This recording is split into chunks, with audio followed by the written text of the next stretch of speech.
Today we are reminded that what is important is not what you have, but what we do with what we have.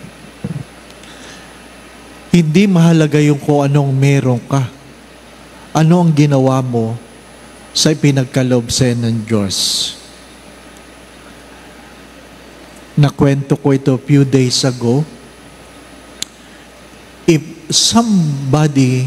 someone will give you 1 million, but tomorrow you will die, what will you choose? Life or 1 million? I guess you will choose life.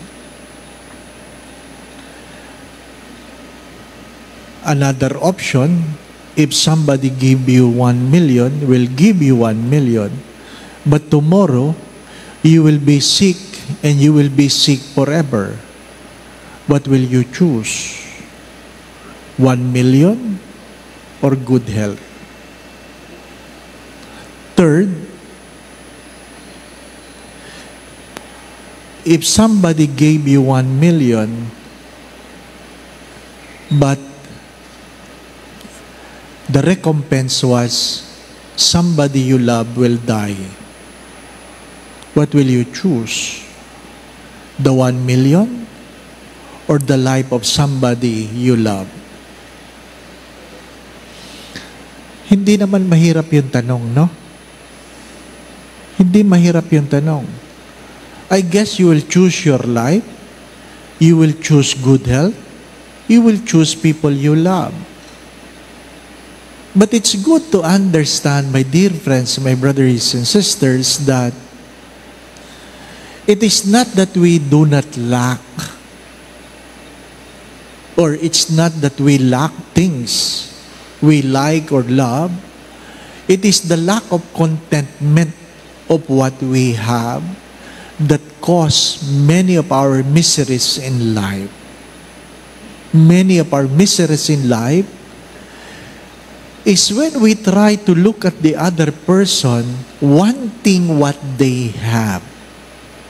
Wanting what they have. Malungkot tayo.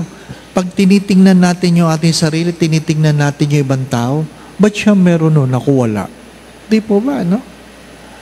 An old story about a crow, uwak. Sabi niya, ang lungkot ng buhay ko bilang uwak. Ang itim-itim ko. At tinitingnan niya ang isang bibi. Ano? Nakikita yung bibi. May mga bibi dyan. Ano? Ang puti-puti. Sabi niya, mabuti po siya. Ang puti-puti. Diba, no? Kinausap niya yung bibi.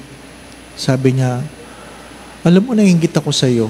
Feeling ko, ikaw ang pinakamasaya. Kasi ang puti-puti mo. Sabi ng bibi, feeling ko rin nung una, ako ang pinakamasaya. Kasi ang puti ko eh. Marami sa atin, di ba? Gusto magpaputi. Ha? Kung bumanat kayo ng glutathione, gano'n na lang, hindi po ba? Ano? Ha? Yung matatanda dito, inabot niya yung laina. Inabot niya yung laina, di ba? Ano? Yung pinupunas ng mga babae sa mukha. Ha? Grabe. Puting-puti yung mukha. Pagkasabay mo yung sa elevator, wala kang hangin malanghap. Amoy lain na lahat, di po ba? No? Oh. Gustong pumuti eh. Gustong pumuti. Pero yun naman mga puti, wala namang ginawa kundi magbilad. Gusto nilang umitim, no? Ano ba talaga? Kaya sabi ng swan, pero nung nakilala ko yung parrot, nalungkot ako. Kasi mayroong ibang ibon, dalawang kulay. Mas maganda. Mas maganda. So pinuntahan nung uwak yung parrot, sabi niya, o nga, ang ganda mo. Ikaw siguro ang pinakamasaya. Sabi ng parrot. Noong una, feeling ko ako masaya. Kaya lang, nung nakita ko yung peacock, mas maraming kulay. Mas masaya siya. Sabi ng uwak, ay oo nga, ano? Pinuntahan niya yung peacock. Kinausap niya yung peacock. Sabi niya, Ikaw siguro ang pinakamasayang nilalang sa mundong ito. Sabi, bakit? Ang dami mong kulay, ang ganda-ganda mo. Ang dami nga nanonood sa'yo, ang daming nanonood, daming nagpapapicture. Sabi ng peacock, noong una, yun ang feeling ko. Kaya lang, sa ganda ko, nakakulong ako ngayon dito sa zoo. Nakakulong ako dito sa zoo. Kaya nga naiinggit ako sa uwak malaya. Naiinggit ako sa uwak, malaya. Mga minamahal mga kapatid, the lack of appreciation with what we have is the reason of our many miseries in life. What is the first reading trying to tell us? We are called and reminded to love one another, but to love one another begins by loving ourselves. Kung hindi nyo kayang mahalin ang inyong sarili, huwag kayong umasa na mamahalin kayo ng ibang tao.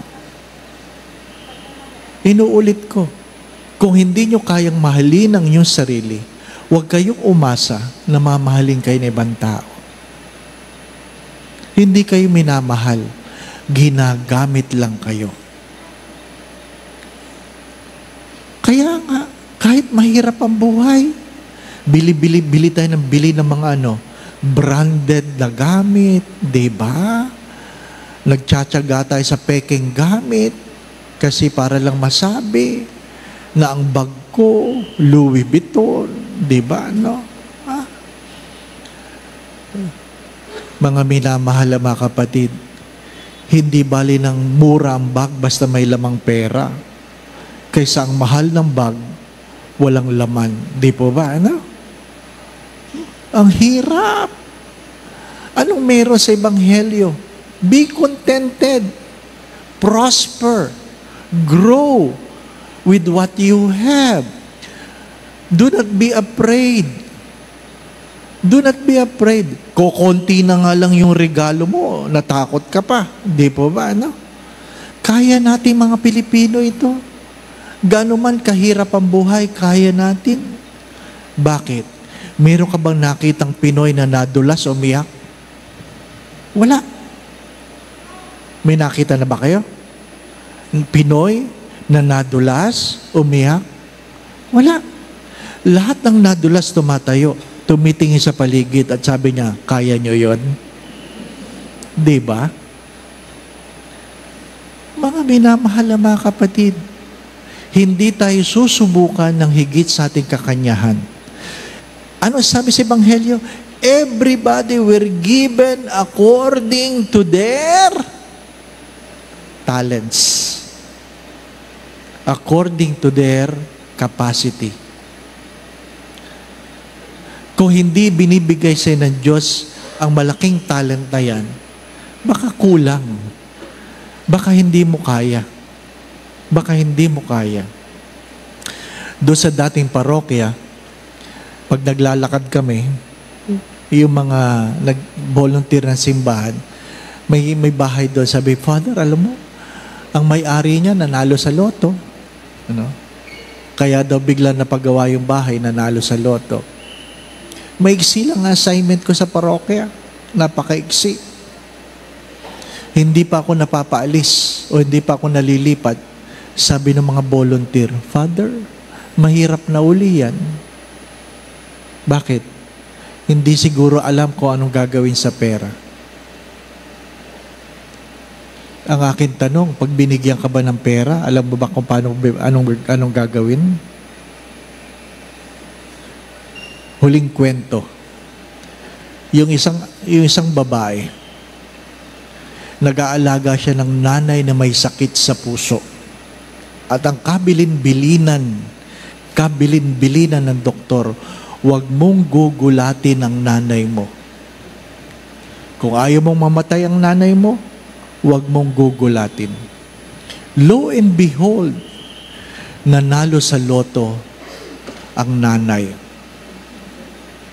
Tiningnan niya, sigurado talaga, 10 million.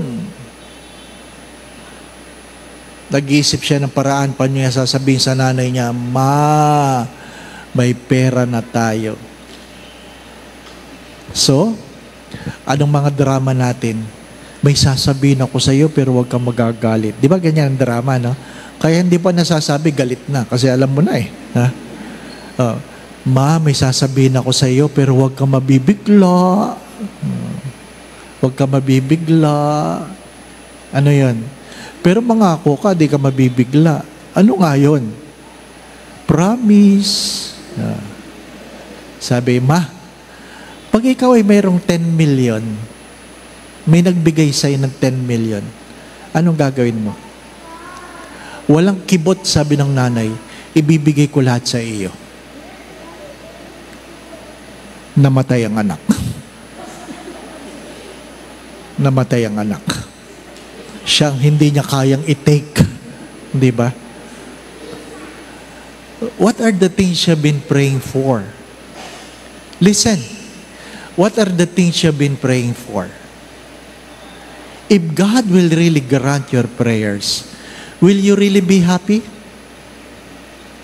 Hello? Hello? If God will grant your prayers, will you really be happy? Really, ha?